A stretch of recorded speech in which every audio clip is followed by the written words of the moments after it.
I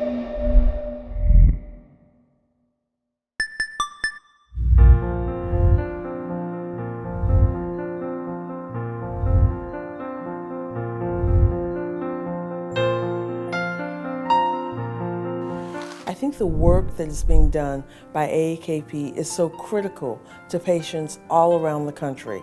Their ability to advocate on our behalf ensures that everybody understands the impact of kidney disease and what they can do to help us. Now everybody is fully understanding that to achieve a better quality of life, you really need to listen and take into consideration what the patient views as a better quality of life for them. I always have fun at an AAKP event. How could you not have fun? You're with people who understand completely what you and your family are going through. So it's not just for patients, AAKP. AAKP should be for the family of patients, because when a patient has kidney disease, the family has kidney disease. Belonging to an independent advocacy organization like AAKP gives me the confidence that I can represent them and people living with kidney disease to represent them honestly. Our objective over the coming decade is to reach people around the globe and not just limited to the United States, because kidney disease is a universal disease. They encourage patients to be the voice for their care and treatment. And I don't see that as much in other organizations. And I feel like that is so necessary for patients to feel like they have a voice and they can make change in regards to their care and treatment. I think the AAKP, by being a patient-oriented group, impacts not only the medical devices, but pharmaceuticals and pretty much anything that's to do with the patients, because those companies will respond more to a patient than they will to a doctor, I think.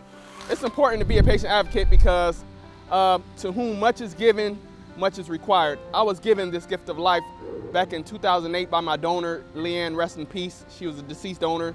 So now if I can use my voice and use my platform and influence to impact lives, and my favorite word, why not? And why not become an organ and tissue donor today? We spend a lot of time here, particularly in DC, in the nation's capital, talking with staff, with the legislators, and trying to help them understand exactly what the patient perspective is on anything that's kidney or renal related. It's a great honor to be able to do it. Our numbers are growing, and part of our strategy is for them to understand that we will come and visit and talk with them, and we represent the patient voice, and we want that to be heard, and that's how we do it. People around the world who are sick and suffering with kidney disease need a voice of optimism, they need the tactics, and they need the reinforcement from fellow patients here in the U.S. to do what they do and demand a change in the status quo. And we fully intend to arm patients around the world with the tools they need to be more vocal with their governments, regardless of the ideology of their government, and to demand solutions and to defend private sector companies and investors who are willing to get into this space and deliver more innovation for patients. AAKP opens the door so that it broadens the whole horizon. You're one person. When you belong to AAKP, you suddenly become a tribe.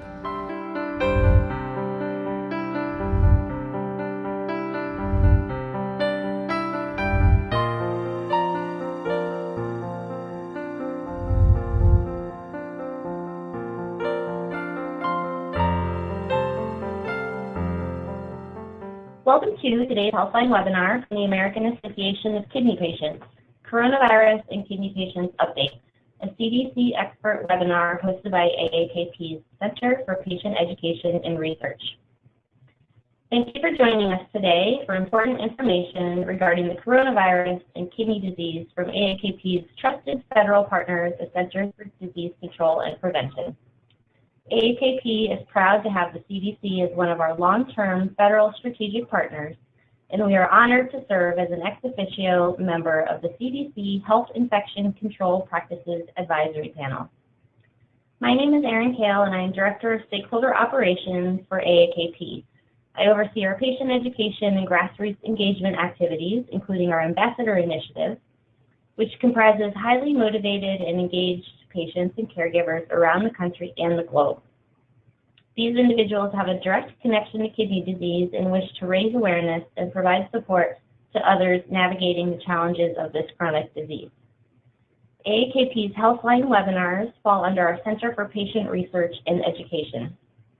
We believe patient and caregiver education is an integral part of treatment and protection of patient lives, and we work to ensure that the patient has a central role in research and guidance that are designed to determine optimal approaches and strategies for providing healthcare services, assistance programs, and access to new products and services. And this is especially true during national emergencies such as the coronavirus pandemic. At this time, I'd like to introduce AAKP's president, Richard Knight. Richard is a former in-center hemodialysis patient who received his kidney transplant over 12 years ago. Richard, I'll turn things over to you. Thank you, Erin. First, I would like to thank everyone who is joining us today. The concern for kidney patients and the threat of COVID-19 is very real. Second, I would like to thank the CDC for their time and expertise on the call today and for their expert guidance to AAKP over the past few months. And it bears repeating that AAKP is proud to have CDC as one of our long-term federal strategic partners. And AAKP is honored. We're honored to serve as a member of the CDC Health Infection Control Practices Advisory Panel, HICPAC. Based on our federal relationships, we will be conducting other expert webinars in the weeks and months ahead for patients and their families. We want to keep you as informed as possible. AAKP has arranged and hosted this call today because for 50 years, AAKP has served as the independent voice of patients, and we take our role in educating patients and providing insights into their concerns to policy leaders. That's a role that we take very seriously. COVID-19 is a serious threat to all Americans, especially those of us with underlying health conditions and who are immunosuppressed, like kidney patients. I know this threat very well. It was several months ago, but I had been exposed to a person with a confirmed case of COVID-19. I spent 10 days in isolation, but what I want to stress here is that it was just not the isolation, it was the anxiety and stress that you went through while you were on the isolation. I was fortunate and did not have the virus, but certainly during that period of time, I was had a great deal of stress on my mind. So I pray for everyone who is or who may face the threat of this disease. Now, many of you have registered for this call, have sent in some great questions for the CDC, which the CDC will answer at the end of the presentation. I'm asking all who are listening to stay connected to AAKP and to share your involvement in our online efforts, because although our reach is growing, we believe we need to educate more patients on how serious this virus is and the threat that they face. I will now ask my fellow transplant recipient, AAKP Chair of Policy and Global Affairs, Paul Conway, to talk about our survey research that led in part to the call today with CDC. And you should know also as well that Paul is the individual within AAKP that serves as a liaison to the CDC Health Infection Practices Committee. Paul? Thank you very much, Richard.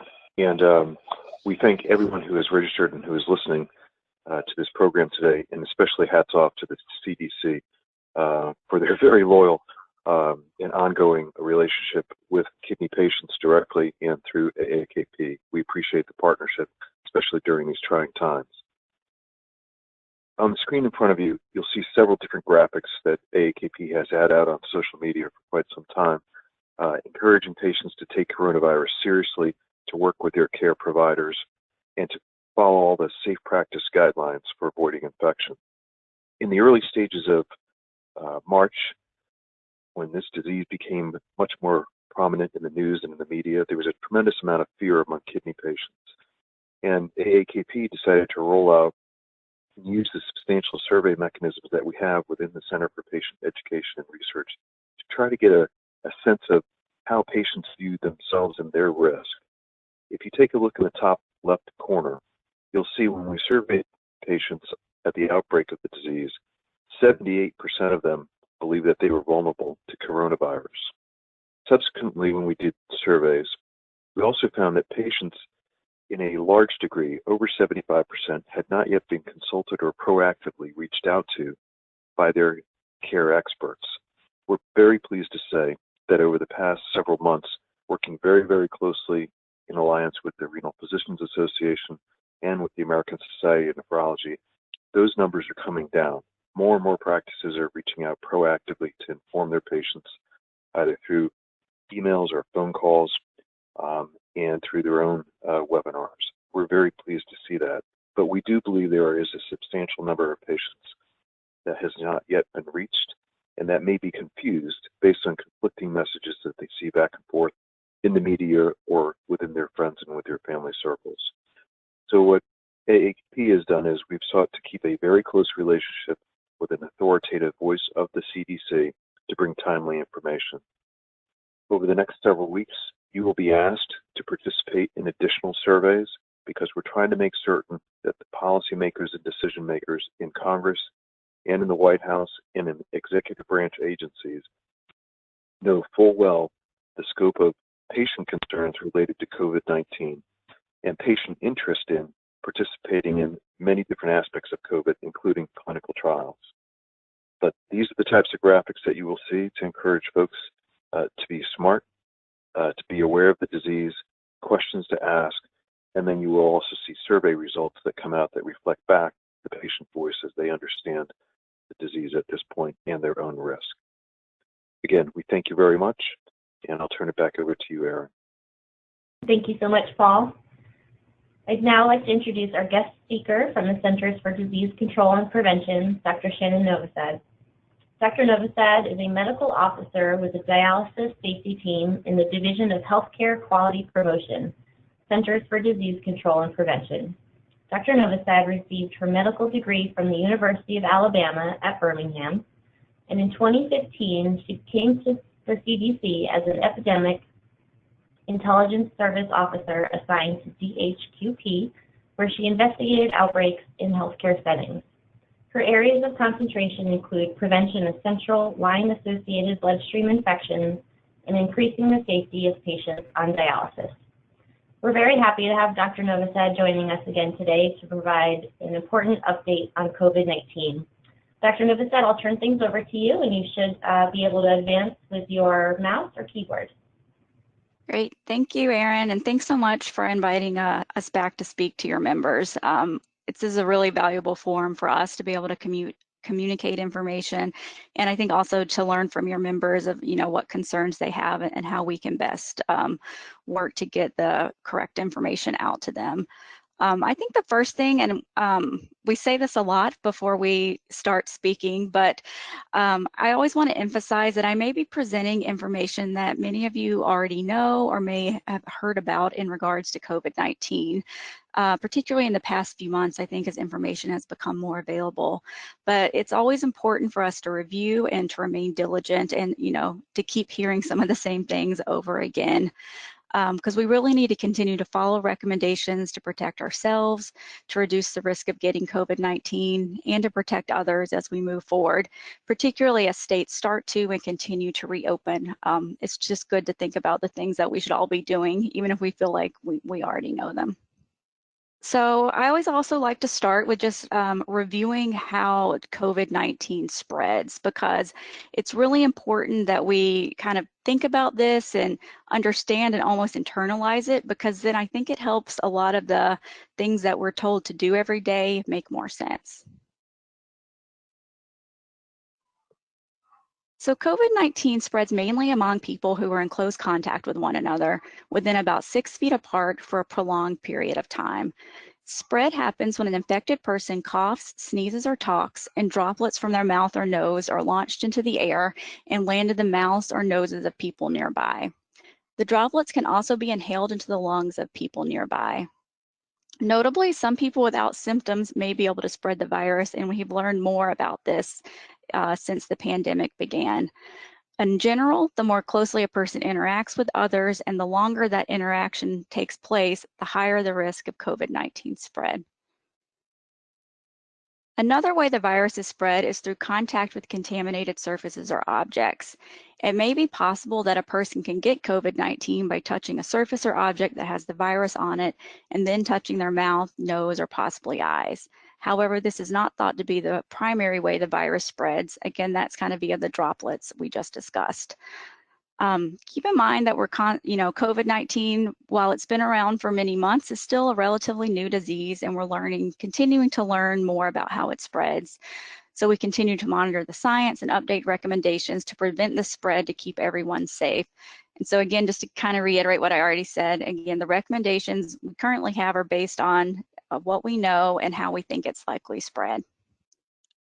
So talking about the symptoms, just want to take a minute to review some of the symptoms as well. So symptoms of COVID-19 typically appear 2 to 14 days after exposure and can range from mild to severe illness. Symptoms may include cough, fever, chills, muscle pain, shortness of breath or difficulty breathing, a sore throat, or a new loss of taste or smell. However, this is not a list of all the possible symptoms associated with COVID-19, and you should not hesitate to call your medical provider or dialysis clinic for any symptoms that concern you, not just the ones listed here. Also important is that your dialysis facility and any other healthcare facility that you visit should be asking you about symptoms each time you come before you enter the healthcare facility or the treatment area. And while we discuss these symptoms here, not everyone with COVID-19 will have symptoms, so it's important to take measures to keep yourself and others safe, even if you're around people with no symptoms or if you have no symptoms yourself. In the next few slides, we're going to review some of the things that you can do to protect yourself and some of the most recent data that we have regarding COVID-19. So the first area I wanted to review in more detail is the people at increased risk of severe illness. So while everyone is at risk of getting COVID-19 if they're exposed to their virus, some people are more likely than others to become severely ill, which means they may require hospitalization, be placed in an intensive care unit, or even need a ventilator to help them breathe. And included in that list are people with chronic kidney disease and people in an immunosuppressed state from a solid organ transplant. And those are here in bold on this slide. But there are also other medical conditions that are important and increase the risk, including cancer, chronic obstructive pulmonary disease or COPD, obesity, serious heart conditions such as heart failure, coronary artery disease or cardiomyopathies, sickle cell disease, and type 2 diabetes. This list is important because it can help clinicians provide the best possible care for patients and also to inform patients and individuals about what their or their loved one's level of risk may be so they can make individual decisions about illness prevention. There are other medical conditions not listed here that may also put those infected at increased risk for severe illness, and we're learning more about those, such as asthma or hypertension. But as we get enough data to know that they put someone at increased risk, this list gets updated. So some of you may have seen this list earlier on, and it was, a good bit shorter, but as you can see, as we get more data, we will add medical conditions to this. And it's especially important for people at risk of increased risk of illness from COVID-19 and for those who live with them to protect themselves from getting COVID-19. There's no way to ensure you have zero risk of infection, so it's important to understand the risks and know how to be as safe as possible. So kind of to know what your level of risk is and what the level of risk for those that you interact closely with is as well. We'll talk more about the best way to protect yourself and others, but really it's limiting interactions with other people as much as possible, taking precautions to prevent getting COVID-19 when you do have to interact with others, and if you start feeling sick or think you may have COVID-19, get in touch with your healthcare provider as soon as possible, at least within 24 hours. And so this slide and the next several slides, I'm going to delve a little bit more into some of the data collected by CDC, some of which has been published in something we call the MMWR, which is the CDC's primary vehicle for, presenting scientific publications and data. It comes out frequently, close to once a week or even more often. And there's been a lot of recent reports about COVID in it. So I'm just going to highlight a few that I think you may have either already heard about these in the news, but I think that they raise some interesting points and highlight some of the things we should all be doing to stay safe. So CDC conducts disease surveillance and field investigations, and that's where we get a lot of this data from. And we really need this data to better understand why some people are more likely to develop severe COVID-19 illness. This is one of our top priorities, again, to better understand COVID-19 and to better inform patients and people on what precautions they need to do to stay safe. So on this slide here, you see the yellow circles in the middle illustrate some of the data we have regarding chronic medical conditions that may increase the risk of getting severe COVID-19. So you can see chronic kidney disease is in the middle, and it shows that the data that this was based on show that people with chronic kidney disease were 4 times more likely to be hospitalized if they got COVID-19 compared to those without chronic kidney disease. Other conditions that were shown to increase risk in this group of patients included asthma, hypertension, obesity, diabetes. And notably, the more chronic medical conditions someone had, the higher their risk of getting hospitalized, with 2 conditions of 4.5 times higher risk, and with 3 or more conditions of 5 times higher risk. Further, the data used to come up with this risk assessment also showed that racial and ethnic minority groups with these conditions were at an even higher risk for severe COVID-19 illness. All right, so this data here on this slide shows the risk of both hospitalization and death with increasing age. So you'll notice that the 18 to 29-year-olds are called the comparison group. So when we look at data like this, it's helpful to have a comparison group to think and put the numbers into perspective. So when we look at the 2 ends of the spectrum for those 0 to 4 years old compared to those in that comparison group, the 18 to 29-year-olds, the risk of hospitalization is 4 times lower and risk of death is 9 times lower. While for those 85 years and older, the risk of hospitalization is 13 times higher and death 630 times higher than that comparison group of 18 to 29 years old. But even at a lower ages, risk starts to increase. For example, look at the 40 to 49-year-old group, where hospitalizations are 3 times higher and death is 10 times higher. This illustrates that in general, as age increases, the risk for more severe COVID-19 illness increases. It's important to keep in mind when looking at data like this and the data on the previous slide for chronic medical conditions that we're looking at populations or groups and data taken from specific areas. There are people in categories that are thought to be low risk, such as children or those with no medical conditions, that may still get severely ill with COVID-19. We've also started to learn that COVID-19 can have effects on many different aspects of our lives, including other medical conditions, even in people not diagnosed with COVID-19. An analysis of emergency room data showed that ER visits had declined 42% during the early months of the pandemic. So to better understand if people were delaying care for conditions that could be acute and life-threatening, they looked further at emergency room data for 3 specific events shown here on this slide: heart attacks, strokes, and uncontrolled high blood sugars.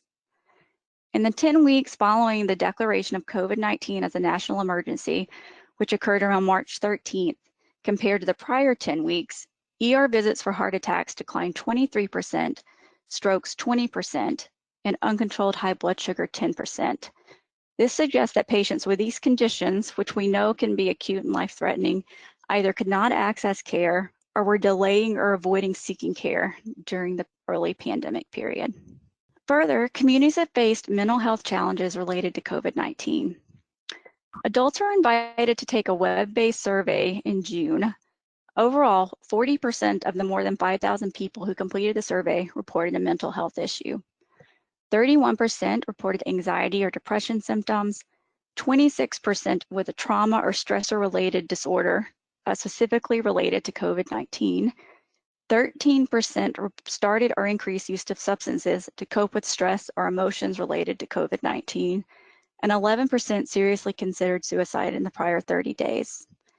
Responses for these specific mental health or substance issues were higher among certain groups, including younger adults, racial or ethnic minorities, essential workers, and unpaid adult caregivers. Compared to similar surveys administered in times before the pandemic, this showed markedly elevated adverse mental and behavioral health conditions associated with COVID-19. Highlighting the broad impact of the pandemic and the need to prevent and treat these conditions. And finally, I wanted to share a recent investigation into different hand sanitizers. So as you all know, an alcohol-based hand sanitizer is a liquid, gel, or foam that contains ethanol or isopropanol, specific types of alcohols, that are used to disinfect hands. Hand hygiene, as we'll review a little bit later, is an important part of preventing the spread of COVID-19. If soap and water are not readily available, CDC recommends the use of alcohol-based hand sanitizer products that contain at least 60% ethyl alcohol or ethanol or 70% isopropyl alcohol or the isopropanol in community settings. According to the Food and Drug Administration, or FDA, which regulates these hand sanitizers as an over-the-counter drug, methanol or methyl alcohol is not an acceptable ingredient.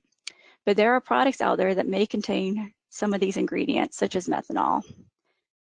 So they found from May 1st through June 30th, 15 cases of methanol poisoning were reported in Arizona and New Mexico associated with swallowing alcohol-based hand sanitizers.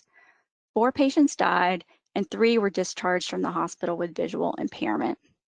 As of July 15th, FDA had tested and identified 67 alcohol-based hand sanitizer products that contained methanol.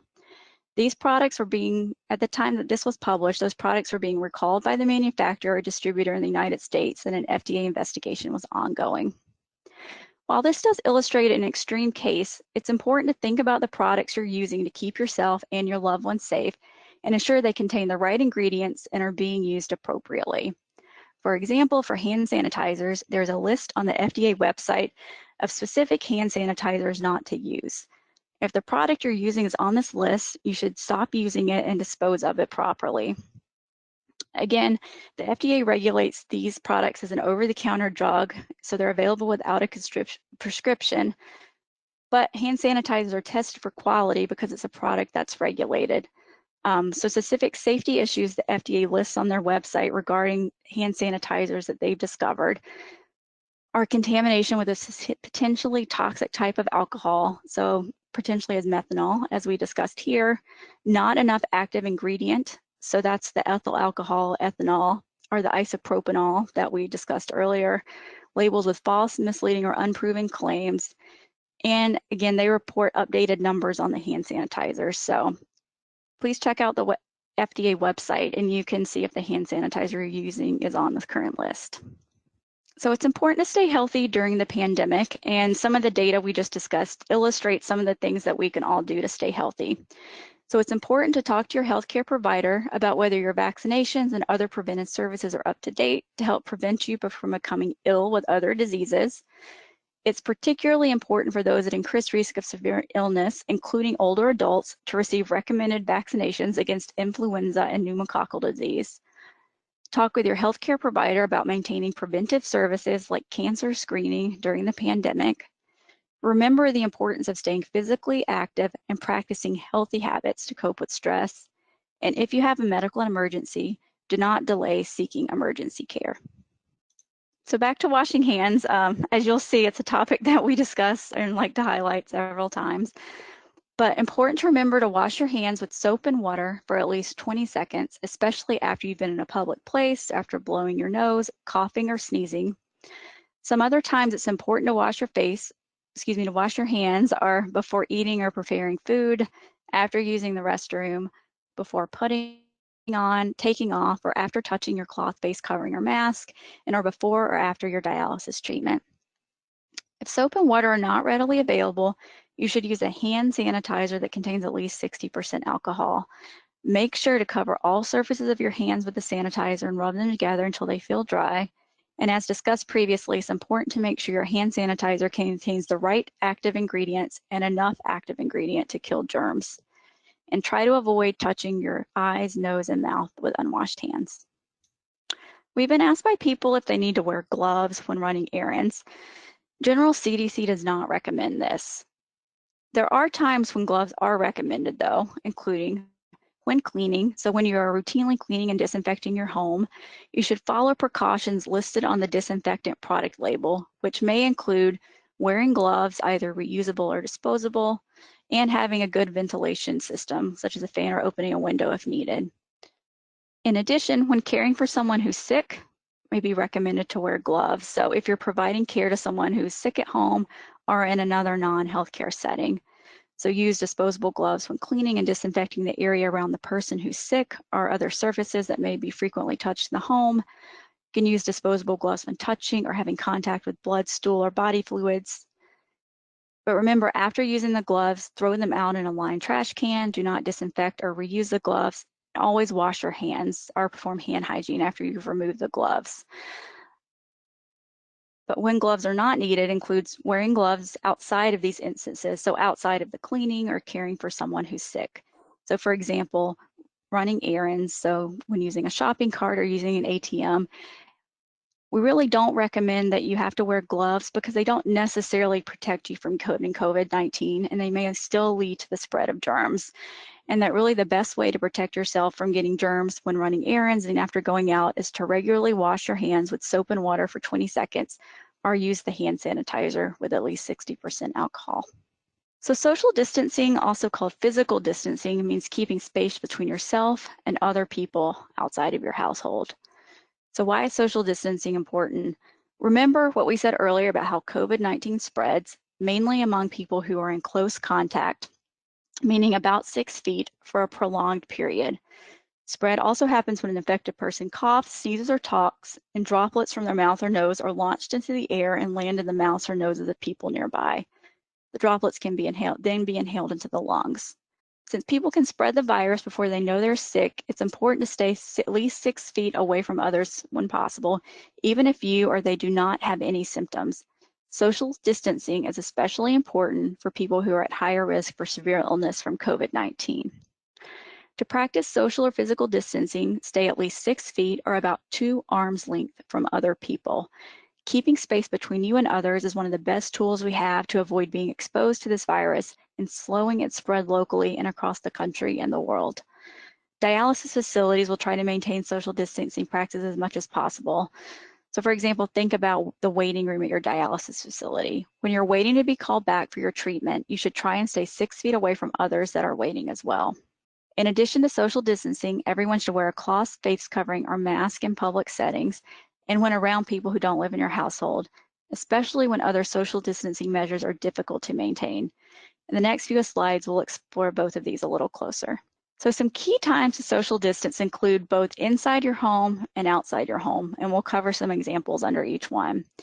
So inside your home, when someone is sick, you should try to stay at least 6 feet away from them. This may not be easy or possible in all households, but some measures to consider include providing a separate bedroom or bathroom for the person who is sick.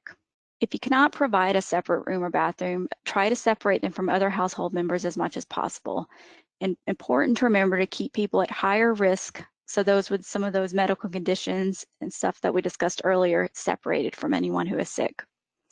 If possible, have only one person in the household take care of the person who is sick. And this caregiver should ideally be someone who is not at higher risk for severe illness. And then there's some other measures where if you have to share a bathroom or a bedroom, considerations for keeping windows open and keeping airflow moving through, such as with a fan. And further, if you're not sick, don't help prepare food and eat separately from the family. So there are some other considerations under this, but just wanted to highlight a few things to think about with social distancing inside the home. But again, there's a lot more information available on the CDC website with specifics about these items. And then outside the home, there's a lot more opportunities and times that you should be social distancing. So we won't run through all of those. But again, it really revolves around thinking about groups and crowded places and where you might kind of encounter these. So potentially on public transit, so thinking about how you would be able to socially distance as much as possible, perhaps on a bus or a subway, a train, limiting contact when running errands, so thinking about the timing of when you go to do this and staying 6 feet away from others when you're there, using drive-throughs, curbside pickups, and just limiting face-to-face contact. Thinking about your social activities. So it is possible to stay socially connected with friends and family who don't live in your house. So various means to do that, such as calling, video chatting, or staying connected through social media. But if you are meeting others in person, for example, at small outdoor gatherings, just continuing to stay 6 feet away from others who are not in your household. If you have to be in an event or gathering, again, just making sure that you're keeping your distance is kind of that magic 6 feet rule. And importantly, that you're wearing a mask or a face covering there. And then also while being active. So thinking about going for walks or bike rides through your neighborhood or in other safe locations where you can maintain 6 feet of distance between yourself or others. So one of the ways CDC recommends to decrease the risk spread is for everyone practicing what we call source control. So we call it source control because the mask prevents germs from your mouth and nose, again, a potential source of COVID-19, from spreading to other people when you talk, cough, or sneeze. You may also heard a mask referred to as a cloth face covering. CDC has recently switched from using the term cloth face covering to the term mask, and you may see that on some of the websites. Important to remember that the masks being referred to are not surgical masks or respirators. Currently, those are critical supplies that should be reserved for healthcare workers and other first responders.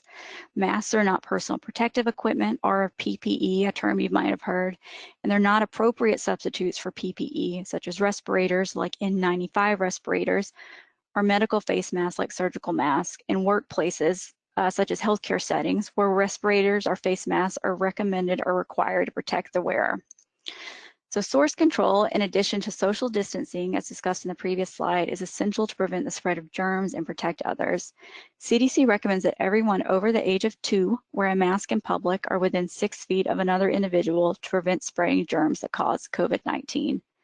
Everyone in a healthcare facility, such as a dialysis facility, including patients, visitors, and staff, should be practicing source control. Patients should wear a mask every time they leave their house and for the entire dialysis treatment. Dialysis facilities and other healthcare facilities will help you maintain source control and social distancing when you're there and when providing care. But it's important that you're also aware, and if this isn't happening at your facility, that you can help remind other patients and healthcare providers to remember to maintain the 6 feet whenever possible. So since we talked about source control, let's dive a little deeper in how to correctly wear and care for masks. So be sure to wash your hands either with soap and water or an alcohol-based hand sanitizer before putting on your mask.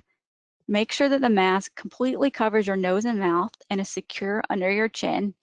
And also make sure that the sides fit snugly against your face and that you can breathe easily. So CDC does not currently recommend the use of face shields as a substitute for masks and does not recommend the use of masks with an exhalation valve or vent. So a face shield is primarily used for eye protection for the person wearing it. At this time, it is not known what level of protection a face shield provides to people nearby from the spray of respiratory droplets. So there's not currently enough evidence to support the effectiveness of face shields for source control. Therefore, CDC does not currently recommend them as a substitute for masks. However, wearing a mask may not be feasible in every situation for some people, for example, those who are deaf or hard of hearing, or those who care for or interact with a person who is hearing impaired. So some considerations for individuals who must wear a face shield instead of a mask include ensuring that the face shield wraps around the sides of the wearer's face and extends below the chin. And there's also some particular types of hooded face shields. So there's more information on the CDC website about face shields and how to remove them, as well as how to clean and disinfect reusable face shields. Disposable face shields should be worn only one time and then disposed of according to manufacturer instructions. And regarding the mask, remember the purpose of masks is to keep respiratory droplets from reaching others to aid with source control. Masks with one-way valves or vents allow exhaled air to be expelled out through the holes in the material. This can allow exhaled respiratory droplets to reach others and potentially spread the COVID-19 virus. Therefore, CDC does not recommend using masks if they have an exhalation valve or vent for source control. So as a reminder, you're using the mask to protect others in case you're infected, but don't have symptoms. You will want to wear the mask every time you leave your house or in public settings around any people that are not part of your household. In addition, it's especially important to remember to wear your mask when social distancing measures are difficult to implement.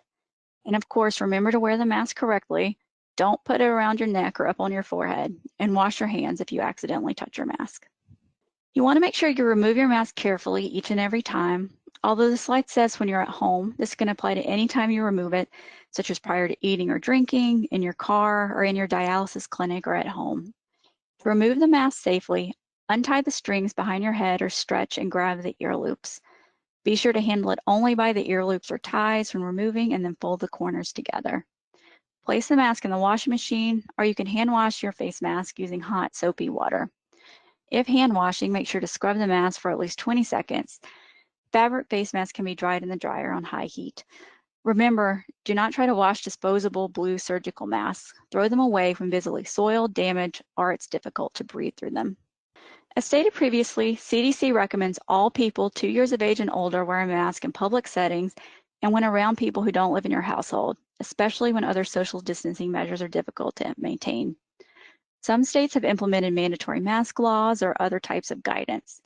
Some states have even broken down these regulations into smaller regions, areas, or counties. They can even be specific to locations or businesses, such as public transport or specific businesses such as restaurants or beauty salons. It's important to know what has been implemented in your state or region. But most importantly, even if your state is not requiring the use of masks, wearing one can still help keep you and others safe. CDC is constantly monitoring the science and updating recommendations to prevent the spread of COVID-19 to keep everyone safe. As states begin to reopen, we all still need to remember some other basic precautions and be vigilant to implement them and prevent the spread of COVID-19. Some of these are listed here on this slide. So remember to cover coughs and sneezes by using a tissue or the inside of an elbow, to clean and disinfect frequently used items and touch surfaces as much as possible, to really think about items in your home or other places such as light switches, door handles, cell phones, or other items you touch frequently, to monitor your health by closely watching for symptoms, and be sure to contact your care team if you begin to feel ill or have concerns about any symptoms you may be experiencing, even if it's not on the list of symptoms we previously discussed. And be sure to stay informed about the latest COVID-19 news in your state. Most states have websites, email updates, or emergency alert systems that can provide you with the latest information. CDC has developed many printable posters and resources for back to school, keeping your pets safe, and visiting parks and others. Just a few examples are shown here on the slide.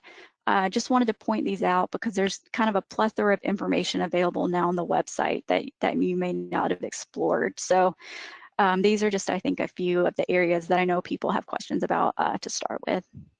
And then keeping yourself informed is an additional way to protect yourself, keep yourself safe, and learn more about COVID-19. These are 3 videos we created to assist staff in dialysis facilities with additional measures that all clinics should be taking to implement CDC guidance. The first addresses infection prevention basics such as hand hygiene and cleaning. The second is focused on personal protective equipment that staff are asked to wear. And the third is on screening and placing patients. Although originally created for staff, I encourage you to watch them as well. It's important to be informed on the guidance measures staff are being told to perform to give you a better understanding of all the changes you may be seeing in your clinic.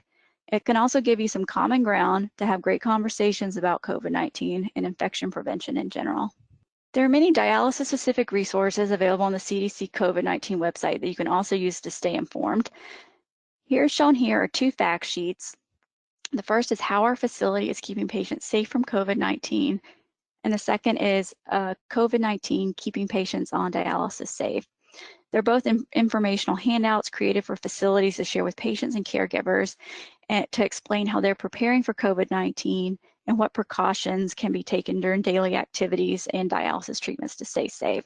So again, I think these are just good resources to review, just to know what you should be seeing kind of in the healthcare settings that you frequent. And remember, it's okay to speak up and have conversations about infection prevention.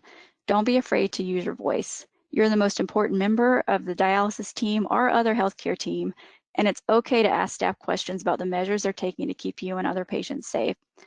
This isn't easy for everyone, so some example questions to get you started include, what is the clinic doing to prepare for COVID-19? How will these changes affect my treatment? What can I do to protect myself and others? And do you mind cleaning your hands again before you care for me? CDC also has a couple of newer resources created to address the topic of speaking up in dialysis. While these aren't specific to COVID-19, many of the principles outlined here can also be applied during this time. So the first is a video on the importance of speaking up, and the second is a tip sheet for staff to accompany the video. Patients on dialysis, caregivers, and dialysis staff are all encouraged to watch and share these videos and use a staff tip sheet to create a culture where everyone feels comfortable speaking up and having conversations about infections and dialysis. And again, these include conversations about COVID-19.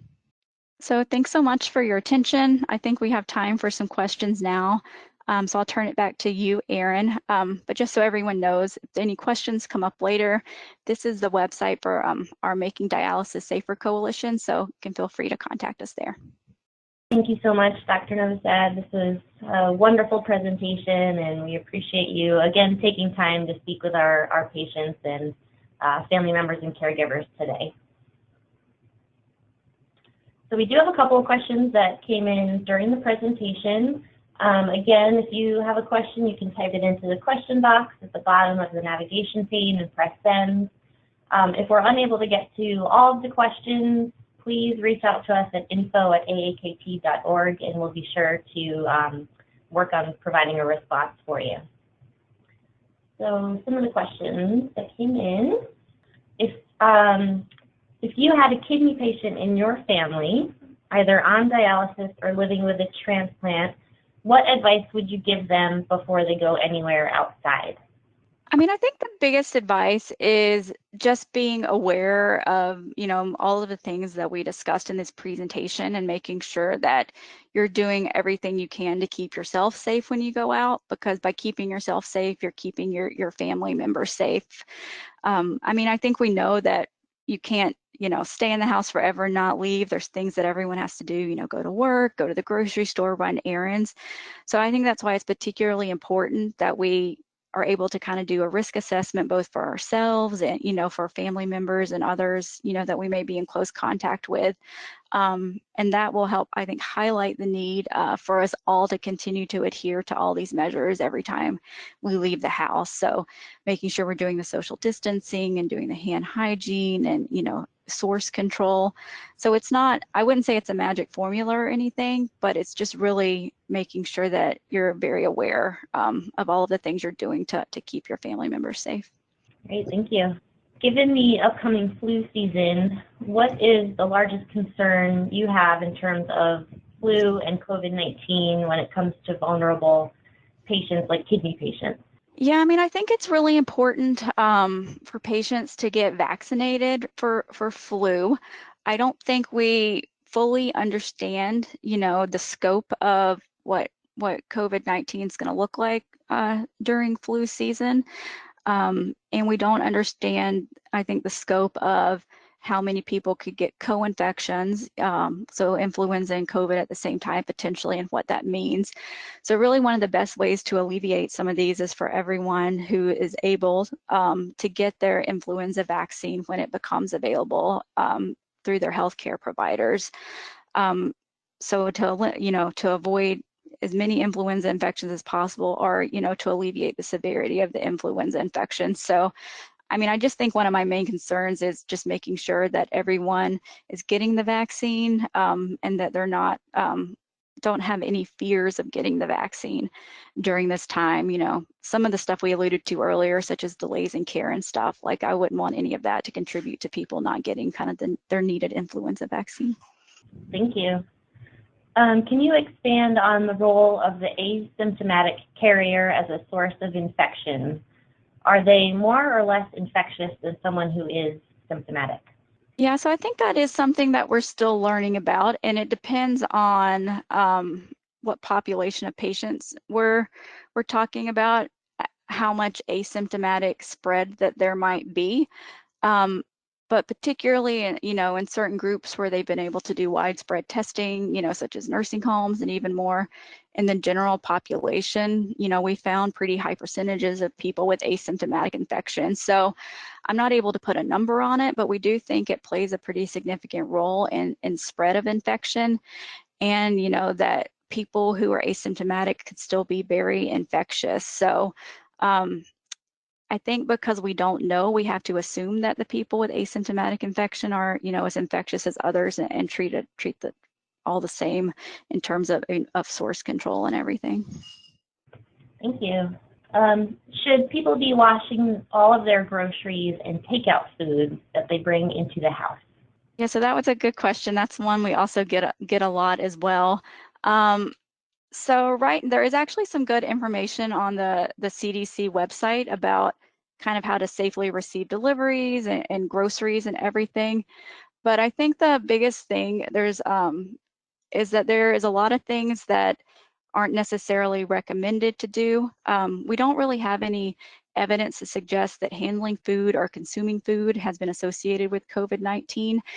Again, we think that the primary way it's spread is person to person, again, through respiratory droplets. So it's possible, that there could be something on the food or the packaging and then someone could touch their mouth. But again, we think that's much less likely.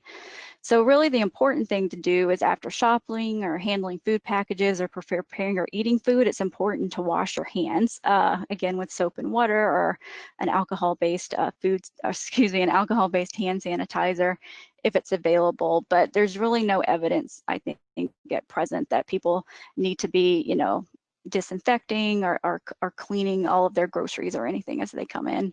But there is some good, we didn't have this information previously, but there is some good information, I think, on the website now to review in more detail on kind of some particular aspects of packaged food versus produce and stuff. But again, I think the overall message is that you don't necessarily have to do any specific cleaning for these items that you would do outside of normal food handling practices, but just to make sure that you're doing good hand hygiene. Great, thank you. Is hydrogen peroxide a good sanitizer? And if so, what specifically can it be used for?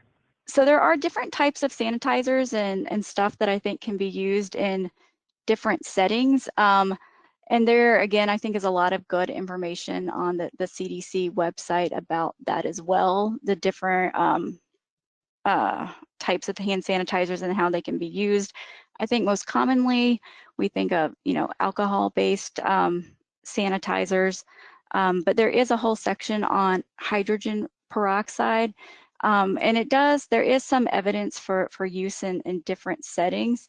But really what I think before recommending any specific type of thing like that, I think it's good to actually go to the website and kind of review the specific product. There's lots of things that may say they contain hydrogen peroxide, but there is a lot of stuff that goes into kind of like the percentage and exactly what's in there that I think provides some caveats to it. So I think it can be used depending on kind of the percentage and the type of hydrogen peroxide, but that's why I think it's good to always kind of go to the primary source to confirm that. And also when you're thinking through like hydrogen peroxide or any other kind of potential product you're thinking of using for disinfectant, it's also important to think through that all products can't be used on all types of surfaces, whether it's like a hard surface or a porous surface. Like different products can be used in different places. So again, that's why I think it's good to kind of go and check the primary product that you're wondering about. Great, thank you. We'll take one final question. How long can the virus remain in the air and infectious after someone coughs or sings, etc.? So that's also a really good question, but one that unfortunately I don't think we have a clear answer to. I mean, I think, and the reason for that is because there's a lot of factors that affect how long a virus can be in the air and what size droplets it's in, and can range from why the droplets were expelled. So was it just when someone was talking? Were they forcefully like sneezing or coughing? Were they undergoing a procedure that we might call an aerosol generating procedure? And then there's also certain factors just in the environment. So like the ventilation in a room, the humidity in the room, and the temperature in the room. So it's hard to put an exact number on that. I'd say, in general, under kind of normal circumstances, we think that, most spread is via large droplets, which would settle pretty quickly from the air. But because there can be a wide, range in this, we don't like to put an exact number on it as we're still learning more. But I would say that's why it's, it's critical that we continue to, practice all of these safe activities, because we can't know for sure, when it's all perfectly safe and cleared from the air. Great, thank you so much for answering these questions. Again, if we didn't reach all of your questions, please reach out to us at info@aakp.org. and we'll work on providing a response for you. I have just a few closing slides to highlight some resources and services that may be of interest to you. If you are not already a member of AAKP, we encourage you to join us. We offer free membership to patients and family members as well as living kidney donors. You can join online or by phone, and please include your email address when signing up so that you will be notified by email when opportunities arise where your opinions and experiences are needed to help inform innovation, advance care, and make a meaningful impact to improve lives. We encourage you to respond to all our flash surveys and other engagement opportunities to help us elevate the patient voice and change the status quo for kidney disease care. You can also sign up to receive any of our 5 different electronic newsletters and subscribe to our print magazine, AAKP Renal Life. AAKP is dedicated to helping patients understand their condition and take control of their health care. We are proud to offer a variety of resources for both patients and caregivers. By visiting our website at aakp.org and clicking on the AAKP Store button at the top of the homepage, you can find a variety of educational brochures and online tools to order or download. We hold a number of events throughout the year, and these events are live streamed and recorded. Please visit our YouTube channel to watch presentations from our recent Global Innovation Summit with George Washington University and our annual Policy Summit. We hope you will join us virtually at this year's annual National Patient Meeting, September 11th to 12th. Registration is free, so we hope you will be joining us. I'd like to remind everyone that this webinar has been recorded and will be made available on our coronavirus resource page as well as on our Healthline page.